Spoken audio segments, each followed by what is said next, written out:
All right, I know we'll have some people trickle in here, so we'll go ahead and get started. Or would you?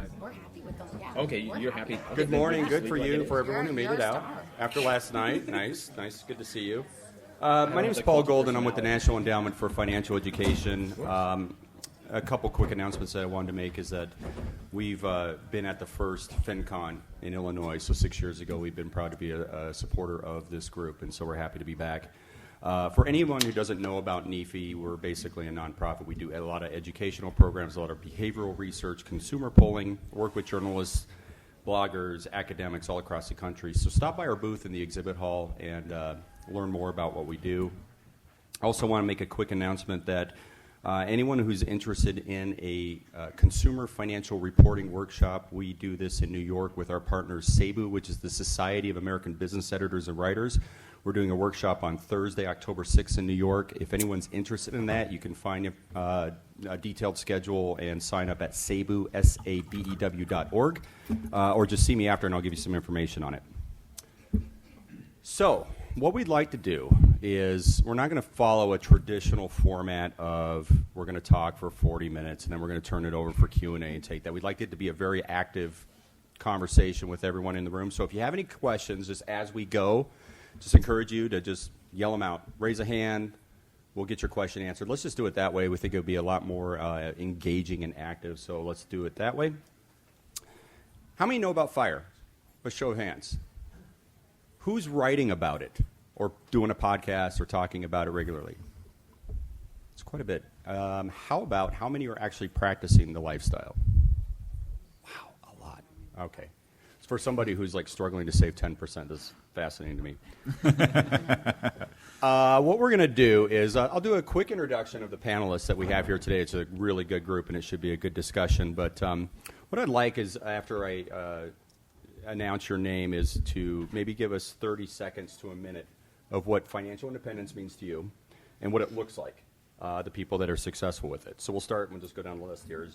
Joshua Sheets, who has more letters after his name than I think are in the alphabet. Looks like an eye chart.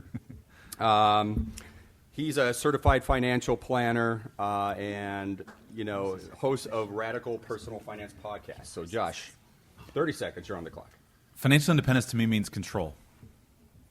That's it. That's what people want. Good Lord. Okay. Is when you are financially independent, what people think that means. Sometimes some people think, okay, that means big cars, big houses, et cetera. Those people never become financially independent. The people who become financially independent are the ones who realize that money and wealth brings a certain measure of control. And so to me, the definition of financial independence is having control over the circumstances and the decisions that you make. Perfect. Joe Udo is with Retire by 40, and he did it. He made it. He left a stressful career in engineering by 38. Joe. Okay, financial independence is like a superpower. You can do things ordinary people can't do. You can retire early, become a stay-at-home dad, travel the world, start a business, volunteer, or even keep working. From what I hear, the workplace improves dramatically once you realize that they need you more than you need them. You can cut out a lot of the BS and focus on things you like about your job. Financial independence means more choices, and that's a good thing. J.D. Roth, who is well known to most of you, best known as founder of Get Rich Slowly. J.D. To me, I think there is no one perfect definition of financial independence. I think that there are different levels. I think when you get out of debt, that's one level of financial independence. When you have enough saved that you could quit your job and go look for another job without stressing too much, that's another level of financial independence. But I think that the financial independence that most of us think of and talk about, that just really means you have enough money saved that you could live your current lifestyle for the rest of your life and not have to earn another penny. And what does it look like for a successful person who's financially independent? I think it varies. It really does vary. You can look at Jacob from Early Retirement Extreme, who manages to live a lifestyle that costs only about $12,000 a year. He's financially independent. I spend between, say, $36,000, $48,000 a year, depending on what the year is. I'm financially independent. And then you've got people like Jim Wang, who has enough saved that he funds his lifestyle at about $120,000 a year. And we're all financially independent, and it looks very different for each of us. Pat T blogs at emmalincoln.com. Heavy focus on money and relationships. What is your take? Yeah, I'm going to throw this out there. I'm not financially independent yet. You may have noticed a little age difference. It's okay. What are you saying? JD's very young. Don't rub it in. What does it mean to me?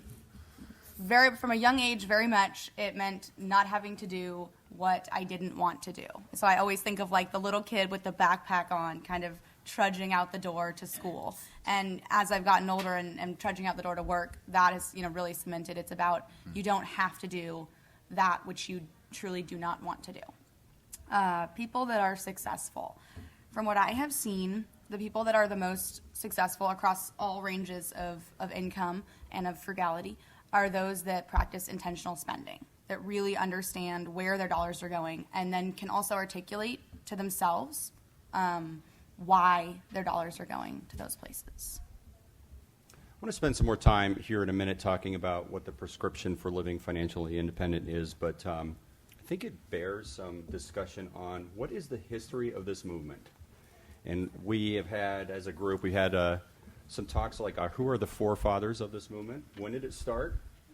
Got a lot of questions there. Who wants to take the lead on that? When did this begin? Well, I'll just mention that for myself, the earliest that I can find, I think the earliest really big source, and most of us are familiar with it, is Your Money or Your Life, which was published in, I think, 1992. And that's a very influential book among financial bloggers, and it's one of the first books that I know of that talked about financial independence. There was a book from 1988, I think, called Cashing In on the American Dream. Joshua, do you remember the author? No. Paul. Yeah, There that's we go, right. Paul. Oh, Sorry, yeah, House. yeah. I think And- they've been retired for like 30 or 40 years Yeah, now. and so I think, to me, and I haven't done a lot of research yet. I want to write an epic blog post about the history of financial independence, but that seems to me to be like the seminal work that really got things started. There might be earlier stuff, but Yeah, the current popularization in the media definitely starts with those people that that JD mentioned. The concept of financial independence, though, goes back for as long as human history does. There have always been people who built assets and who built wealth and who lived off of the productivity of those assets. So there's nothing different about it today than there was 4,000 years ago. It's exactly the same. You build productive assets and you live off of the capital of that. That's why you can trace the themes back through all of the wisdom literature of civilization. You can find all of the principles right there. But the modern, the thing that has changed is the easy accessibility of people to run into and to stumble into the concepts. So it used to be if you wanted to learn about finance and you wanted to learn about financial independence, you had to go to a bookstore and you had to find a book on that, or somebody had to suggest it, or some elder in your life had to make a recommendation to you. Well, now you're browsing through your Facebook feed and someone shares an article by Mr. Money Mustache or by Brandon or by JD or something like that, and all your friends are saying, wow, how cool it would be to retire at 35. And that makes people wake up and say, wait a second, I could do that. And especially when you get into the power of extreme savings as a path to financial independence, there's nothing standing in the way of people pursuing and gaining financial independence through the methodology of extreme savings, except their expenditures. And so unlike the people who have approached financial independence by saying, I can become a real estate tycoon, or I can become a wealthy business person and sell my business for millions of dollars, when you put the path of extreme savings, that clicks for people, where they recognize, wait a second, I can control how much money I spend, and I can earn a decent income, spend a small amount of money, and it opens people's eyes to it. And then once the way that our brain works, once your eyes are open to something, you see it everywhere. And then you see the paths and you see the methodology. And so my observation is many people start under the pattern of extreme savings because they believe it, they believe they can achieve it, and they progress forward to other routes, usually building a financial independence plan that brings together many different strategies and approaches. Joe, we're talking about aggressive saving. What does that percent look like to you? That looks like about 50% for me. Yeah, savings 50%, I think is pretty tough. So, Emma. I think we're probably more at like 82% right now. That's Okay. awesome. I think that's probably what we're doing. Yeah. JD, you want to fall in the middle somewhere? No, I advocate save half, and so I know that that's very tough for people, especially when they're starting out from a consumerist behavior pattern, like the one that I used to be in, and so I say aim for save half, but make progress along the way. It's great if you're just starting with $50 a month, but have some targets. The prescription of what we have told people about how to manage their money is save 10%, start saving early, live within your means, use credit responsibly, avoid debt, bad debts, take on good debts. What does that prescription look like for financial independent movement people? So, I mean, we're talking about aggressive savings. We're seeing what the percentages looks like about how much you should save. We talk about frugal living. So what does, if you envision this as a pie chart, what would it look like? What percentage is based on saving? What percentage looks like asset accumulation? What percentage of it looks like frugal living, changes to lifestyle? I'll start that one. I think you need to start with aggressive saving, but then you move on to generating more income. But if you're looking at a pie chart, I think generating more income makes a bigger piece of the pie than aggressive saving. Frugality is the cornerstone of all of those. Without frugality, you can't pursue many of the things that can lead to financial independence. So at the beginning, at the base level, frugality is the cornerstone because the definition of financial independence involves capital. So you have to build up capital, and you have to have some methodology of building and accumulating capital. So every great business person, every great investor, whether that's through their own prowess or just through following it, starts by building capital that can be invested.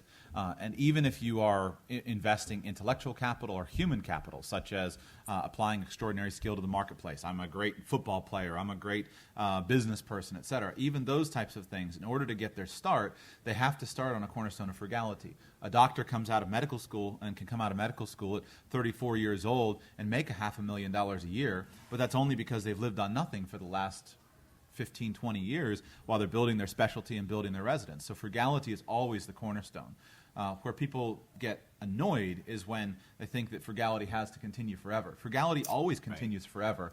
It's just the base of capital grows. So I live in West Palm Beach, and if you drive around Palm Beach, you see mansions that are millions and millions of dollars. I mean, the property taxes on some of these properties are in excess of $1 million, and right here in San Diego, it's no different. But if you look and calculate the percentage of wealth that the majority of people who own those houses spend on it, it's far less than what the average person spends on a $150,000 three-bedroom, two-bath house. And so frugality is always the thing that leads to financial independence and funds financial independence. So I want to come back to something there, but I want to hear from JD and Emma on this too. I agree with that, but I think one thing that the average person runs into as a barrier is I think while frugality is a cornerstone, when people start focusing on frugality, often they get caught in what I call the optimization trap. And that's where they're trying to be frugal on things that make less of a difference. So, for example, spending on groceries, I used to have these numbers off the top of my head. I think I had them on the phone call, but it's something like 7.2% of the average American budget goes to groceries. And you can most people start with trying to be frugal on groceries, and that's great, but that's only 7% of your budget, and each time you go to the grocery store, it's a much smaller percentage. So you're trying to optimize something where you don't have a really big return. So I think it's important for people who want to pursue financial independence or to really make big progress with their financial lives to focus on being frugal or cost conscious on the things that make up a larger percent of the budget. So, for example, housing in general makes up about a third of the U.S. Household's budget. Focus on housing first and transportation second. These two things are huge, and yet most people are very reluctant to approach those because that's a lot. That's where your lifestyle comes from, is your house and your car. And yet, if people are willing to make cuts in those early, they can make huge strides quickly. Emma, if you had to triage saving, living frugal, building assets? Where do you place Yeah, things? I'm gonna take a completely different approach to this. When I talk to people about retiring early, I think I'm hearing what you're saying. Like when you guys are working with people just on savings, you're saying like save 10%, don't rack up credit card debt. I think giving advice to someone without understanding the end goal can often, it gets lost on people. I think it has minimal results. So when I talk to people, it's often like, what do you want? What do you want to retire in 10 years? You want to retire in 20 years? Why do you want to retire? What kind of lifestyle do you want? Again, like coming back, I'm going to be like a broken record. Like, what are your values? What do you value out of life? And I think from there, it's pretty easy to figure out if someone's going to be better off going the frugality and optimization and extreme savings route, or if someone's going to be better off trying to pump up their income. Or what I did is I went the real estate, building assets route. Go ahead. Can I add to that? So at Money Boss, my new site's Money Boss, by the way. Just throwing that out there. Moneyboss.com. There we go. Email. We'll just sign go down up the right on line side. and we'll do plugs. The very first thing I ask people to do is get clear on what their life purpose is. What's their mission? What's your why? And I think that is so vital to get clear on, not just for people who want to pursue financial independence, but for everybody. Because if you don't know what it is you want out of life, it's tough to make spending decisions that are aligned with your values because you don't have any clear idea of what your values are. So it doesn't matter how you spend your money.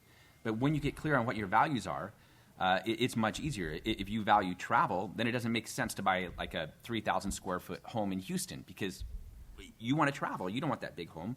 On the other hand, if your objective is to raise a happy, healthy family, then maybe that home makes sense, and you shouldn't be taking luxury vacations to Hawaii. So is there a misconception through the FIRE movement that you work hard? Oh, you have a question. Okay, hold on one sec. That you work hard, you save hard for your 20-year working period or whatever it is. You try to make it by 40. And Joe, I'll start this with you. But is there a misconception that once I get to that point that I no longer will have to live frugal because I've worked so hard living frugally and saving? Or is it just a behavior that you have to just kind of continue for the rest of your life? I think you just have to find a lifestyle that you're comfortable with. I mean, you don't want to get to a point where it's so frugal you can't really keep living that lifestyle. I think for us, we found that point, and it was a pretty easy transition. We didn't make a lot of lifestyle change when I quit my full-time job. For the panel, does anyone hear from any people that they work with that there's regrets about things that they've had to give up when they're living a frugal lifestyle? And what are those? I think that when you look at frugality, the people who actually practice frugality for a long period of time see it as the gateway to freedom. And so for them, it's not a matter of deprivation, it's a matter of freedom. The person who chooses to spend less money and actually sustains that for a long period of time does it because they value something else more than they value the spending of the money. And so one of the major things that happens is because we're trained from a very early age to be consumers, people approach frugality as lack of something good. And so they approach it with a negative mindset. But those who succeed in frugality don't see frugality as a lack. They see it as a positive thing. They see it as something that opens up the gateway to something else. I have a $500 car. 1998 Toyota Corolla, I paid $500 for it. I often look at it in my driveway, and when I drive it places, people look at it, and they're like, you drive this car? But to me, the car is not a hardship. It makes for a funny story in a place like this, but it's not a hardship because what it means is I can sit at my house, work in my spare bedroom, be home with my family, and go and do things during the day instead of having to go and live the crazy treadmill existence. So I'm not concerned about frugality. I don't feel like I'm missing out on something great. I feel like I've got something great. 2001 Nissan Pathfinder, 230,000 miles. Are we saying JD, Emma, yeah, well, we can unless you're driving the new BMW, and then it's like, hey, okay. JD, Emma, anything to add there? Yeah, I mean, I would say I think it's a really good point, but I do hear from people that they have regrets. I have regrets for sure. I started doing this when I was 18, and the decisions that I made at 18, I don't think I would make now. For example, my parents paid for me to have an apartment in Boston to go to college, and I sublet it and moved in, without telling my parents, and moved in with a friend, split a bedroom, and pocketed the excess money. and did that for years. And would I do that again? No. I mean, I look back and I sort of regret that I spent all of college living in half of a bedroom. And certainly had an effect on my dating life. So I think, but I mean, again, I think when you can align what you are, where I see people regretting their frugality is when they're not aligning their decisions on their values. So it is an interesting balance of aggressively saving and cutting out that which you do not value, and then being willing to spend aggressively. And this is a hard part for those of us that are naturally frugal like myself, but being willing to spend aggressively on that which you truly do value, even if it's sitting at home and investing in yourself and being able to do your work in peace. The secret to solving the problem of regrets with frugality is to be frugal and thrifty until you're financially independent, and then don't stop earning money. And then you have tons of money and you can spend on anything that you want. And that's the key, is by starting from a place of freedom and financial stability and independence, and then having extra money, you can choose to do the things. Because you see this in the retirement. I come from the professional retirement planning world where you're working with 65-year-olds. And if you put somebody on a fixed budget, where you can only spend this amount of money, it can lead to them making choices that are different than what they want to do. It's great to drive a cheap car if you don't value an expensive car, but man, it's also really great to take your kids and 40 grandkids and all their friends on a cruise. Yeah. It's great to write a check for $20,000 and take your family to Whistler for a week. So these are some peak experiences, and the best outcome is when you put those two things together. You build financial independence and freedom, which gives you choices, and then you invest those choices into build a much higher income that you sustain for the long term. And it gets back to those values like you were talking about, Emma. JD? I think one mistake that I see people make is they try to imitate others. And I don't think that's probably applicable to anybody here in the room, but like when I talk to readers, they're trying to be somebody else, or like they're reading our blogs and they're trying to emulate our lifestyle rather than doing their own values like Emma talks about. So lots of folks want to be Mr. Money Mustache, and that's great. Mr. Money Mustache, he's great, and I love what he's doing. But you're not Mr. Money Mustache. And so if you're trying to live his life, that's not true to who you are. And that's why I like people to figure out what is important to them. Okay. We're encouraging questions as we go. We're not going to put them in at the end, so a couple people had one. Go ahead. Yeah, on the percentages for saving, are you talking about pre-tax or after-tax numbers? Did everyone get that question? It's a small room, so hopefully we can all hear each other. The taxes, and then are you encouraging people that include money you're putting in qualified plans, or are you encouraging people to put more in money they can access pre-59 and a half without penalties? Answer that. The percentages of savings, here's the value of percentages. It gives somebody something to shoot for. Yeah.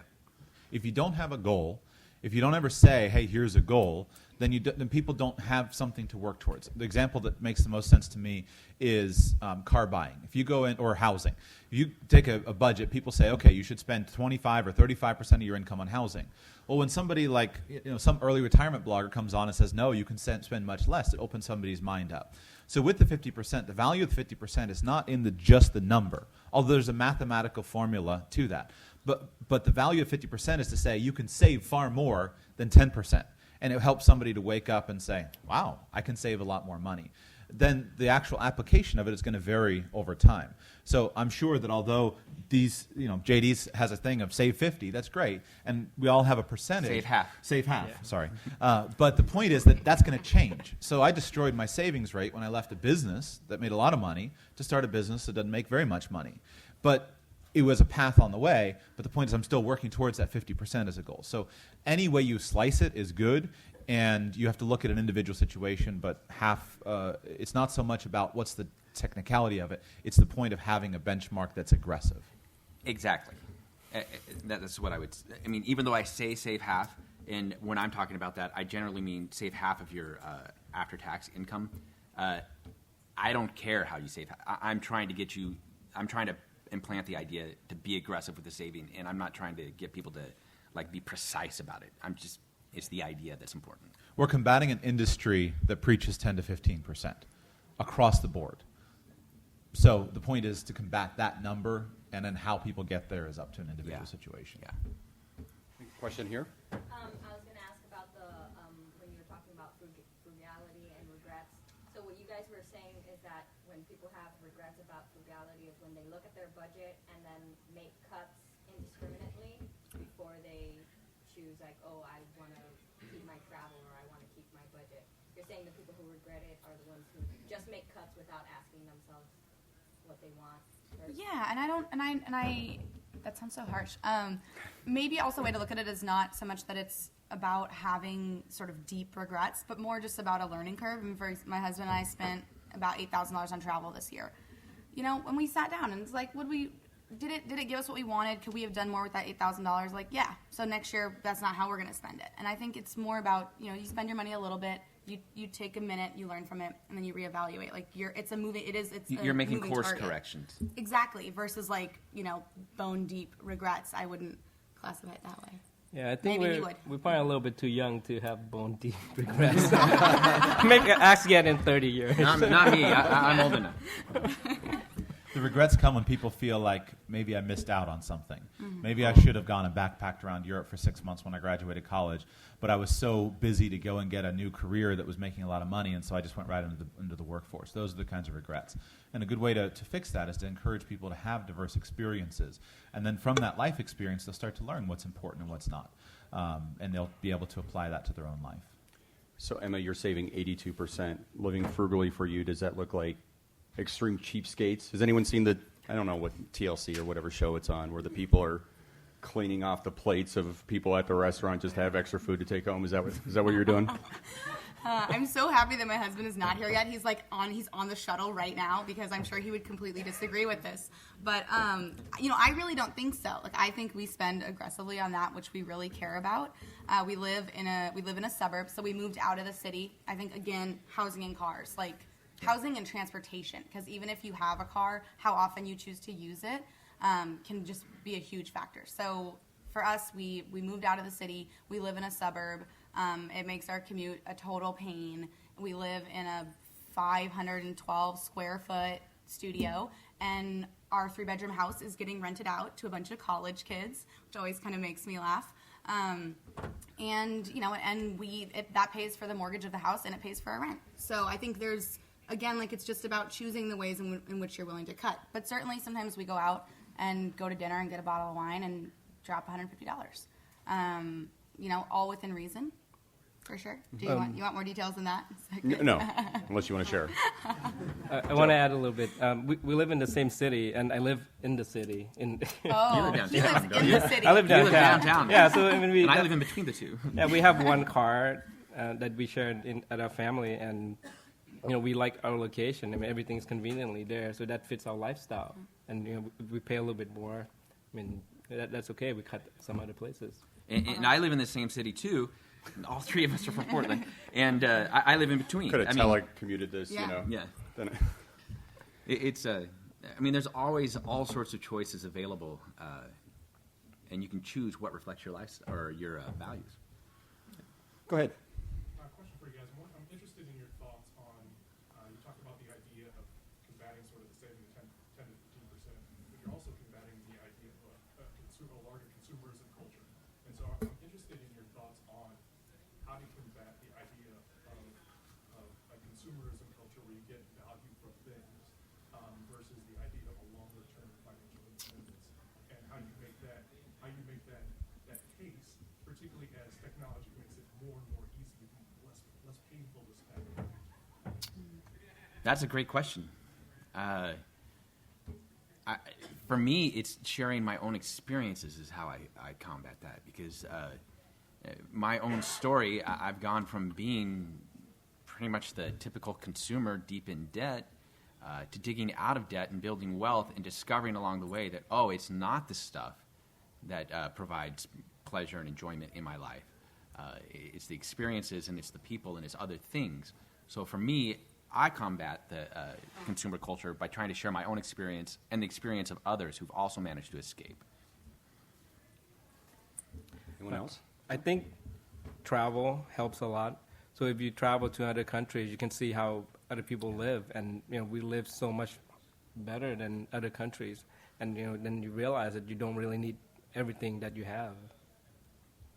My answer would be twofold. Number one, produce something that matters to you. if you're engaged in an area of research, in an area of interest, that's actually something that connects with you, you'll spend your time in that area instead of as a consumer. One reason many people consume is they just don't know there's another alternative. We're trained to be consumers, and there's a lot you could do there. But when you find something that you really care about, whether that's there's a lot of hungry people in my city, and I'm going to go work with them. Instead of sitting around and browsing the internet for something you need to buy, you're going to be out doing something that matters. So if it's an area of research, if you're, and we expect Einstein not to care about what he wears because he was interested in his area of scientific endeavor. And all of us should have something where we're contributing and producing something. The best way to not be a consumer is to be a producer. So even if you're producing something about consumerism, that'll engage you and you can bypass a lot of it. And then the second practical tip is just cut off media.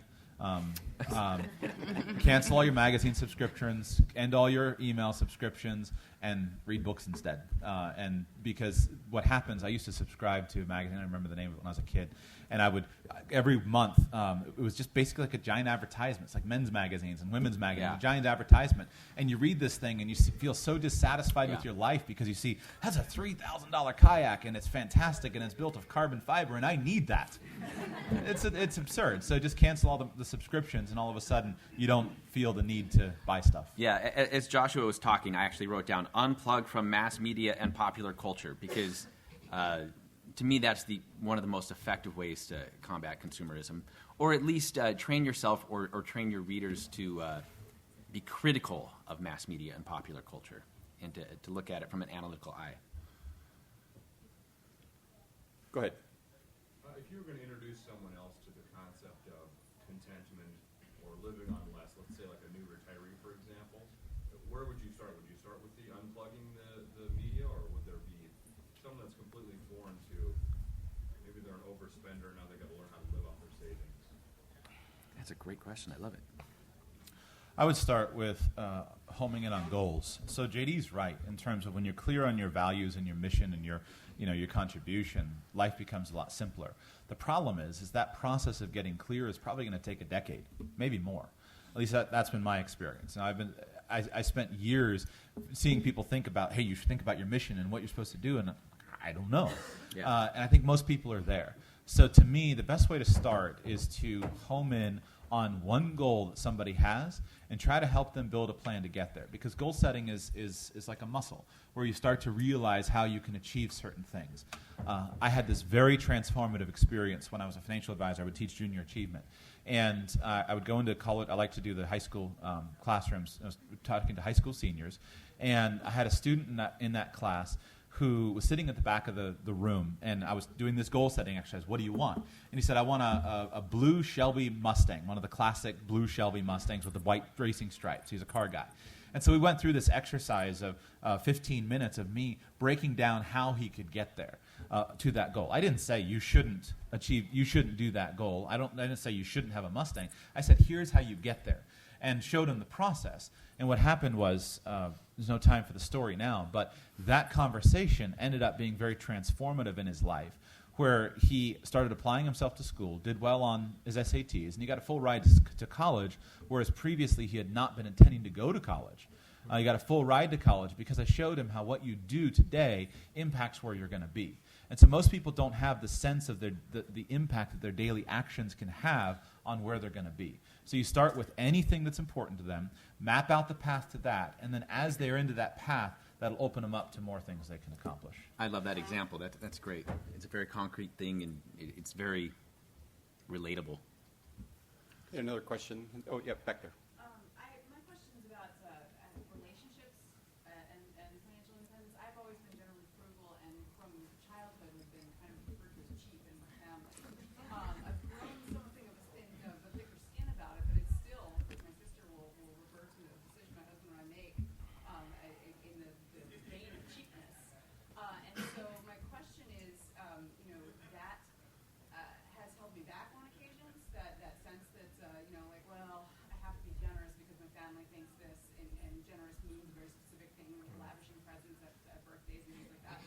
So how do you deal with that, with the like, I'm not driven by consumer culture, I'm not driven by things like that, but relationships are important to me, and they are important to a lot of people.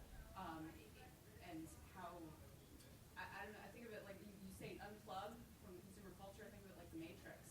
Yeah, exactly. Still in the matrix, how do you deal with them? What? Go ahead. Anyone? Personally, in your lives, if that's something you had to deal with, or if that's something that you had to coach people with, maintaining the relationship while still preserving your own financial. This is a question that comes up all the time. I don't know whether many of you participate in the what is the financial independence subreddit, but that it comes up all the time there, and it's a great question. And the bottom line is you've just got to learn to not care what other people think, but that's easier said than done. So I can't tell you how to do that. But I'll weigh in here. You know, this is something that my husband and I struggle with constantly, that I struggle with constantly. I'm the same way. My family, sort of like that weird cheap one, Emma with her weird money. This is sort of like, you know, their thing. But I think what has helped is, I mean, families are tough no matter how you slice and dice it, like, period. And I don't think they're only tough when it comes to money. So definitely, you know, it's just an obstacle, kind of defining your values against their values. What has helped us is to develop a really strong community around our financial beliefs. So we have like the Portland Potluck group that we've been doing for like a few years now. And we meet with other people who like sort of have similar issues and it's just been really great. They're now like part of our daily lives. They're our friends. We go to Camp Mustache, we meet more friends, we meet other young couples. And I think that has been the backbone of us being able to stand up for what we believe in when we also, I think, feel uncomfortable or want to make our families happy, is to sort of remember that we have so many people in our lives who walk a similar path. Joe, I want to ask you a quick question. Would you say that the motivation for financial independence is stronger when we emerge from a recession or have an economic downturn? I think so. I mean, I think as we go through adversity, we'll want more financial security, right? Especially if people get laid off. I know being laid off is a transformative experience for many people, where they realize and they say, I am not going to do that again. I don't want someone else to be in charge of my future. I don't want someone else to be able to say, hey, you're done here, and then it's gone. Now, it can be transformed in the other experience. Recessions cause a lot of deep pain that doesn't get fixed, if ever, for many decades. But people oftentimes take those periods of adversity and let them mold them into something more. Right. Yeah, my transformative experience wasn't that I got laid off. It's my boss got laid off like a few days before Christmas, and that made him ineligible for the year-end bonus. And I realized that, you know, the company just have too much power over everybody. So, you know, my goal changed from financial security, you know, which is just supporting my lifestyle with our pay, to financial independence, which I don't have to depend on other people for maintaining my lifestyle. JD, Emma? Any questions? Yep, back there. So Vanguard, Personal Capital are here. What do you think about those places, you know, to have either a robo-advisors or some kind of a mix of an advisor and a robo, like Personal Capital, as a place to put money versus somewhere where you have an income-generating asset? The percentage of people for whom the decision among which investment custodian is going to make a difference in their financial independence is like this big versus everything else, which is like this big. Yeah. So it's like, you know, somebody who's fat and overeats a ton, swapping out one Coke for a water might make a difference, but it's not going to be nearly as much as like going through the underlying attitudes. That's those types of decisions are things that matter, but they only matter once the entire plan is figured out. I agree. To me, the most important thing is to get that saving rate up. If you're on the path to financial independence, the most crucial thing, in my mind, after getting clear on your values, is boosting your saving rate. Maybe not to 82%, maybe not even saving half, but as high as you can possibly get it. And once you get that's the core thing. Then worrying about the investment strategy, that's fine tuning. And while I have some opinions on it, I think it doesn't really matter in the long run. It's going to be different for different people. Different people have different risk tolerances. They have different interests. And so figuring out where you want to put your money, that's a different thing. I'm an advocate of taking care of everything yourself and not relying on advisors. I think you might as well just throw everything into an index fund and let it go. And that's how I do things. But there are other people who disagree. They want to invest in real estate and be more active and take a more active approach. And that's great, too. It's just not right for me. Yeah, I think it's a learning process, right? I mean, it takes you a while to learn what investment you're comfortable with.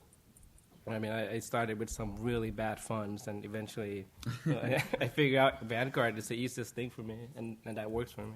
Yeah, one more thing to that, just to clarify what I said.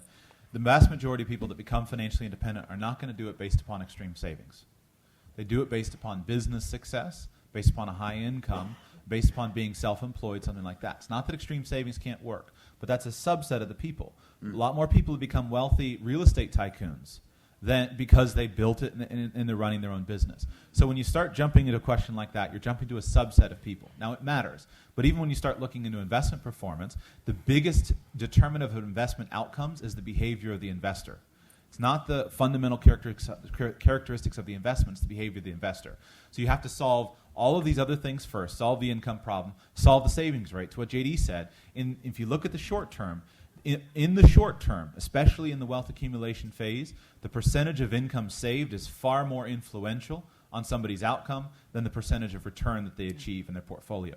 Once they're rich, that changes dramatically.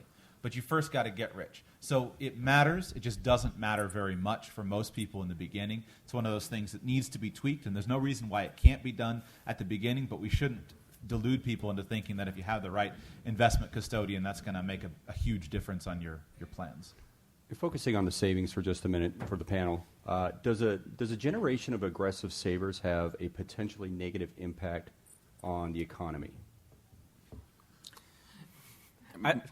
Go ahead. How about that? I don't think so. I mean, we're such a tiny percentage of the population that I don't think it will impact the economy at all. I think maybe if you could get 2 or 3% of the nation to be aggressive savers, it might have an impact. Like, I don't think you'll ever get 2 or 3% of the nation to do that. I think it's always going to be a small but significant percentage. So I just say it's absolutely not. It's the exact opposite. What people often fail to realize is that you don't sit on money and keep it under your mattress. So money, when people have money, they invest it into productive things. And people who are aggressive savers doesn't mean they don't spend a lot of money. They just spend money on different things. And so money is not idle. Money is not stuck under a mattress somewhere. So if you had a massive percentage of people who were aggressive savers, you would have a massive percentage of people who were investors. And investors are always looking for opportunities, always looking for places to place capital. I'm constantly looking for good ideas, for good things that are happening, good businesses, places where I can invest money. And so when you do that, that feeds the entrepreneurial culture, that feeds the growth of the overall economy, and it feeds it across the board. And then the people who become wealthy off of investing, they spend far more money over time. They just don't spend it in the same way that consumers do. They get wealthy and then they spend it. And it makes a huge positive impact on the economy. Go ahead. One of the problems I feel in the United States right now is you can become financially independent, but then you still have this huge risk if you want to quit your main job and go out and do something else, of having health insurance on your own. I think this is the biggest risk, honestly, of probably being financially independent, trying to go out right now. And I'm just curious what you guys are doing, like especially for those who are on your own, you're not on your spouses, you're not on TRICARE or anything like that. You know, how are you dealing with the risk and high inflation and crappy insurance policies are out there that, you know, just, I mean, are really risking your capital? How are you guys dealing with that?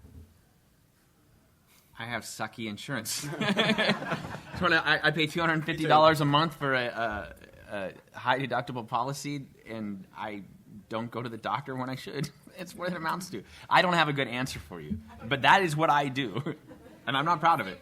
Yeah, it's. We were talking about this the other day. A couple of us were sitting around, and we were financially independent. We're like, well, what should we do? We should like pool together. We were talking to somebody who's a church group. They have insurance for their church, and because I don't go to a church, I don't have that option. And so we're like, well, we should get PT to do FinCon insurance, and we can all pull together. He's not in the room, is he? He's just like, I am beelining.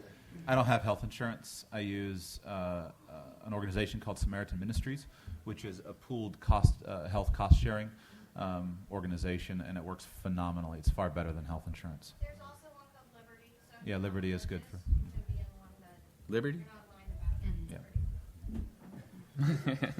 Liberty Health Share. Let's go here, and then we'll Thank go you, over there. Crystal. Go here. So you talked about what's the best thing to do if you're trying to get to financial independence. The most important thing to do first. What if you're already at financial independence? What would be the first priority? I think you just need to be flexible and monitor your finance, right? I mean, if you see some kind of problem, then you got to head it off and try to get it fixed. I mean, maintaining financial independence is a lot of work too. Yeah, so how about this? If you are financially independent, where do people commonly get derailed? Is it healthcare related? Is it what happens? That's right. That's a great question, and I haven't actually thought about it. I haven't actually. I poll my readers at Money Boss and ask them to send me their concerns, and I haven't had anybody write in and say, "Oh, I was financially independent, but I got derailed because of X." So I don't know where people get derailed. Is anybody in the room have you achieved financial independence and then been derailed? Let's go over here for a question. I'm not sure mine's more of a question as it is just kind of reiterating something you said. You said I have sucky insurance. You pay $250 a month for the high deductible, but isn't the purpose of that to limit how much your out-of-pocket is per year to kind of... Yes, absolutely. In a traditional 80-20 plan, 20% of $100,000 ends up being a whole lot more money. Isn't that type of policy actually better for you? I don't know. I should sit down and crunch the numbers, huh? It's one of those things that I don't want to deal with, so I avoid and I just do what I... I know it used to cost $150 a month, and now it's $250, and I'm like, ugh. So, Answer the question for the listener that asked about the biggest problem. Yeah. I've talked to a lot of people who have become financially independent. I always ask this question: what was not so great about when you became financially independent? And my answer to your question is, if financial independence is a goal, it'll be a very shallow goal. If financial independence is a means to a goal, it'll be much more worthwhile, because it's like the same problem that retirees face. Okay, so we in the FIRE movement, as we're calling it today, need to spend a lot more time studying the literature and the research that's been done about retirees. But people who retire from their work, generally, if they're not retiring to something, they're miserable. The rates of sickness, the rates of early death, the rates of depression are through the roof. It's terrible. Retiring is bad for you. The difference is the people who retire to something. The person who leaves an engineering job so they can be with their kids. The person who quits working at a corporation so they can go and design buildings, so they can go and do art. Those are the people who do it successfully. So the key thing is to recognize that pursuing financial independence as a goal is probably not going to work out very well. Pursuing it as a means to a goal will lead to a much higher satisfaction. So my question was more about when you're there, instead of now savings being your goal, what's your goal? preservation of savings is your goal once you've achieved it. So, yeah. So, and I think wealth preservation looks different depending on who you are, I suppose, and how much you have, and what lifestyle you're trying to achieve, how big your buffer is. For me, I'm drawing down right about what I can draw down. So for me, wealth preservation, and my concern is, well, I'd like to generate just a little more income so that I can have a little bit of a buffer. And there are other people who are well above. They spend much less than they could. So for them, wealth preservation doesn't really, it's not that big of a chore, I guess. I want to jump way to the back. Yeah, go ahead. I was wondering if you guys had any hardline principles about debt, such as, like, when can we rationalize debt? I know I've done that with my education. Like, I go to this school, I'll get a better job. Did that happen? Maybe. I don't really know. And then, like, just if I buy this car, I have less of a chance of breaking down. Or, like, when does debt become an investment that's worth making?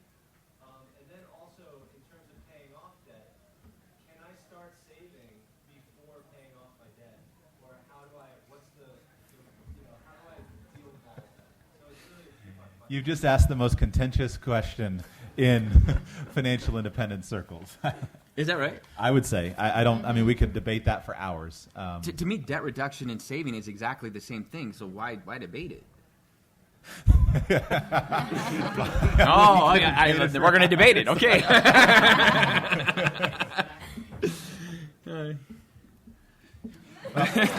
I'll give the answer. The answer is you need to think through carefully your philosophy, your circumstances, and the specifics of each of those decisions that you're considering making. People often delude themselves when it comes to debt, but it doesn't mean that debt can't be a tool. Many people who have become wealthy have done so through the intelligent use of leverage. Yeah. Emma, I just want to pull Emma in real quick. Don't want to pick on millennials, but 36% could not come up with $2,000 in 1 month if they needed to for an unforeseen expense. How can we get them on track to financial independence? That's really interesting. I mean, I think everything we're talking about here, for sure. What I see, and you and I talked about this last night, and what I try to talk against is I think like a fetishization of experiences. So I think that's what I always try to talk about, like, don't quit your job and go traveling. Don't, spend everything on the helicopter tour of the Grand Canyon. Like, I think often these kinds of experiences can be a little, like, they can be shallow if you're not. I think you can get a lot of value out of your own life by staying put in the place that you live, and maybe like working on some personal issues versus sort of picking up and traveling the world to try to gain some kind of meaning. So what I try, this is a really hard thing to tell people, especially in my generation, but I try to emphasize sort of like looking outwards into the world, into the impact you want to make in the world versus like looking inwards into like what do I want, how can I travel more, how can I experience more, and I think gives people a little bit more understanding of their context in the community, but it's tough. Got about 5 minutes. Go ahead.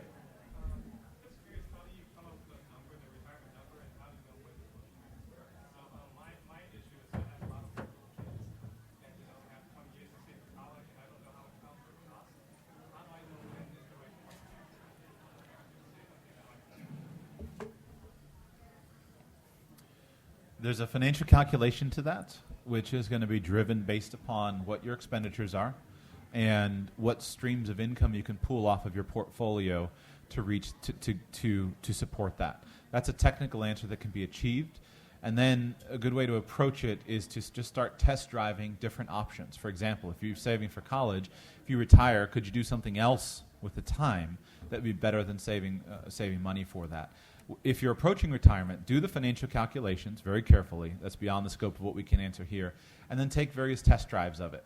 So try to work out a way where you can take a sabbatical instead of quitting your job. Try to work out a way where you can work part-time and see the impact of that so you can start to get some comfort and some familiarity with that. JD, does anyone actually ever retire? Financial independence? I don't know. Doug Norman, I guess we've established, is the one person who has. The only person I can come up with. Yeah, and to me, I like what Joshua just said about taking sabbaticals. There are different ways to approach retirement. In our mind, traditionally, it's just, I'm going to stop working.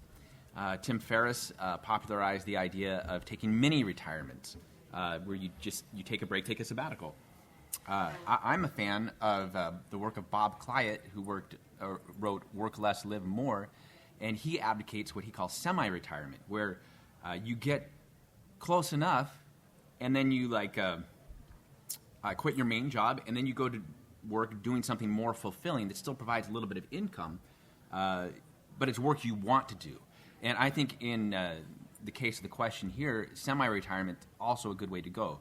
Set a target based on the calculations that you find are appropriate for you, and then once you get close, test drive retirement either through a sabbatical or through doing semi-retirement where you're doing more meaningful work, just less of it.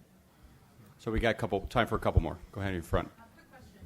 How do you add in to your formula issues like parents getting older or kids having health issues, the sandwich generation where you have older parents and kids? How do You consider the opportunities you have with financial independence versus none.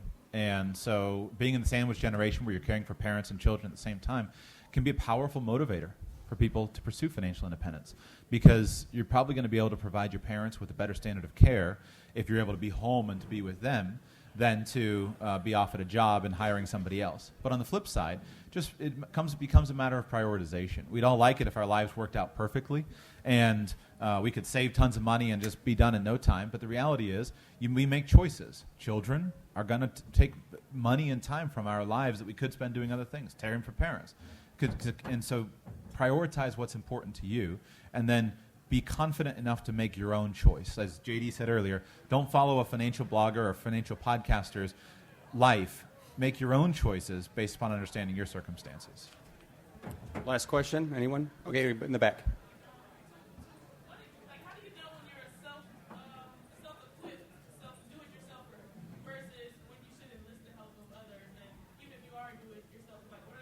That's a great question. Joe, you want to take first on that? I'm a do-it-yourselfer, and you just need to educate yourself as much as you can, and just keep an eye on your investments. There's some danger signs, like if your passive income is dropping or your expenses rising, then you know you got to make some changes. You just have to be flexible. JD? I don't have a hard and fast rule for when you should enlist the help of others, but for me, it's like when I feel I want to do as much as I can myself, because I want to be in charge of my life and the results. So I'm comfortable investing myself because my investment strategy is very simple. On the other hand, I've learned that it's much better to pay somebody else to do my taxes and to give me business advice, so I have a nice accountant, and that saves me a lot of money in the long run. So I think it's being aware of where your strengths are and where your interests are and where your core competencies are, and being willing to say, okay, I'm not ready to take this on myself, and then farm it out. And it's going to vary for each of us. So we only have an hour. This could be like a day-long workshop, probably. Yeah. We could probably just keep going. But Josh, Joe, JD, and Emma, thanks for your time.